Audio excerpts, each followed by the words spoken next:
The water is so cold it feels like a fist. You don't remember jumping. You don't remember the railing giving way.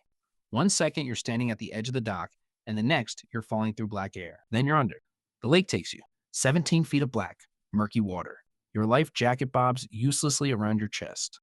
It wasn't buckled. Nobody told you that a life jacket only works if you strap it on.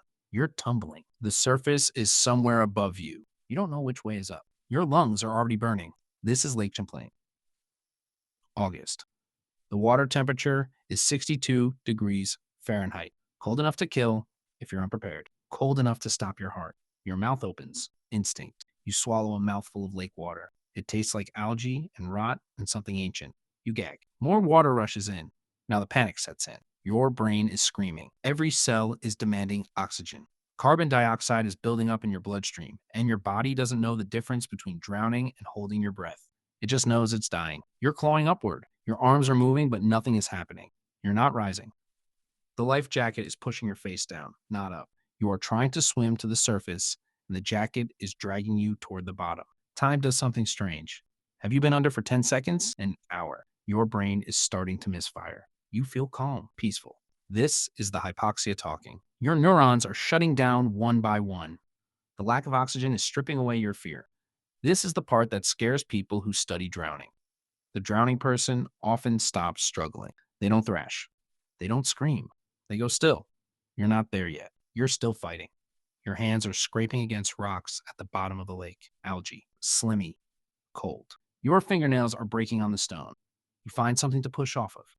The surface hits you like a freight train. You gasp. The sky is blinding. The air is so cold it hurts. You're coughing. You're vomiting lake water. Your chest is on fire.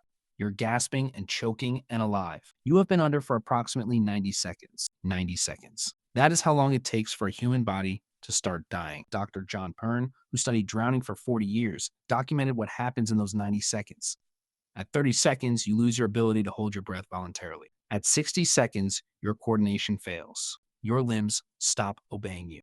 At 90 seconds, most people lose consciousness. The Centers for Disease Control reports that roughly 10 people die from drowning every day in the United States. Worldwide, the World Health Organization estimates more than 320,000 drowning deaths annually. It is the third leading cause of unintentional injury death worldwide. You didn't die. You got lucky, but the water got inside you. That is the thing nobody tells you about near drowning. The crisis is not the crisis. The crisis is what comes after. 6 hours later, you are in the emergency room at the University of Vermont Medical Center. Your oxygen levels kept dropping. The water you swallowed did not stay in your stomach. It seeped into your lungs. Secondary drowning. The medical term is aspiration pneumonitis. Your lungs are inflamed, scarred, fighting to extract oxygen from air when they evolved to extract it from water. The doctor says you are lucky to be alive. She says the human body was not designed to be submerged. She says the mammalian dive reflex, the thing that allows seals and whales to hold their breath for an hour, is barely functional in humans. You ask her why you felt calm at the end. She explains. When your face hits cold water, receptors trigger your vagus nerve. Your heart slows by 20%. Your blood vessels constrict. Your body redirects oxygen to your brain and heart. It is an ancient survival mechanism. It is also the thing that made you stop fighting. You survived because someone pulled you out. You don't remember who. A stranger on the dock. Someone who knew CPR. Someone who breathed air into your lungs for the 4 minutes it took for paramedics to arrive.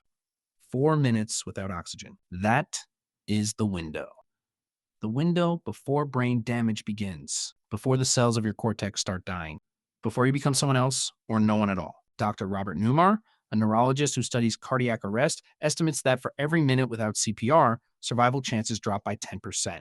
After 6 minutes, brain damage is nearly universal. After 10 minutes, resuscitation is rarely successful. You were down for 90 seconds. You had a pulse the whole time. Your heart kept beating, pushing what little oxygen remained through your body.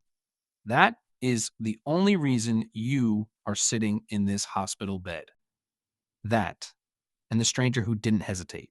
Now you are home. You take showers instead of baths. You stand with your back to the wall in swimming pools.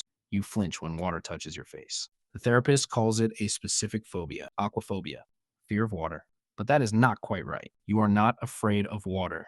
You are afraid of what water revealed, the fragility, the margin between breathing and not breathing.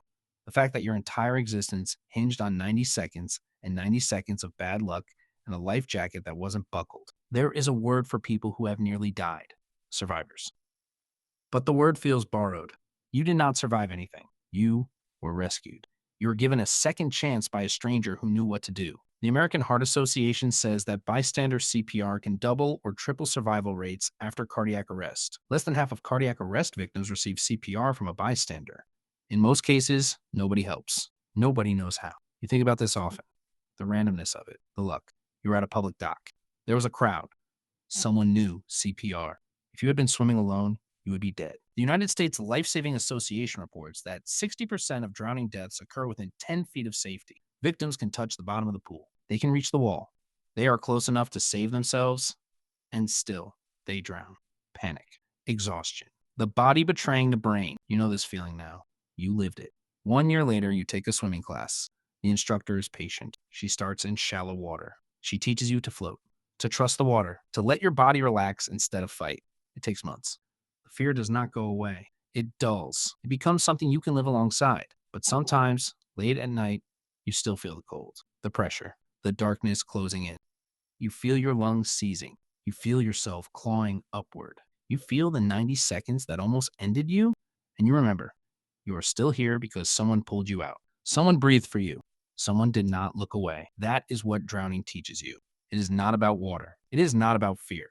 It is about the moment between life and death, the sliver of time where everything balances on a breath, and the hands that reach in to pull you back. Do not look away from that moment. Learn CPR. Learn to swim. Buckle your life jacket. The water is waiting, and it does not care who you are.